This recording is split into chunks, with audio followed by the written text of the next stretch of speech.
ஆபிரகாமுக்கு அனுமதித்தார், நாட்களை அனுமதித்தார், வருஷங்களை அனுமதித்தார். ஆனால் கர்ப்பத்தை தடை பண்ணி போடல. ஈசாக்குக்கு ஏசேக்கு சித்தனாவை அனுமதித்தாள். ஆனா ரெகபோத் வர்றவர்களை கர்த்தர் தடை பண்ணல. யாக்கோபுக்கு வெறும் கோலுமா ஓட அனுமதித்தார்.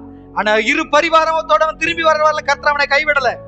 யோசேப்பை சிறைச்சாலைக்கு அனுமதித்தார், அடிமைத்தனத்துக்கு அனுமதித்தார், குழியில போறதுக்கு அனுமதித்தார். ஆனால் செத்து போக இல்ல, நீதிபதியாய் மாற்றும்படிக்கு மந்திரியா மாறுறவர்களை கர்த்தர் அவனை விடல. தாவீதுக்கு மரணைகளுடன் பள்ளத்தாக்க அனுமதித்தார். ஆனால் ராஜாவை ஆகும் வரையில கர்த்தர் அவனை கைவிடல. தானியேலுக்கு சிங்க கொங்கையை அனுமதித்தார், மரித்து போகும்படி அல்ல, அடுத்து அவன் ஸ்தானத்துல போய் நிற்கும் வரையில கர்த்தர் அனுமதித்தார். பேதுருவை கை விட்டுல, செங்கடலை அனுமதித்தார், ஆனா மூழ்கும்படி விடல, கையை பிடிச்சு தூக்கிட்டார். பவுல பாம்பு கொத்த அனுமதித்தாரு, செத்து போயிடணும்னு விடல, கர்த்தர் உயிரோட அனுமதித்தார்.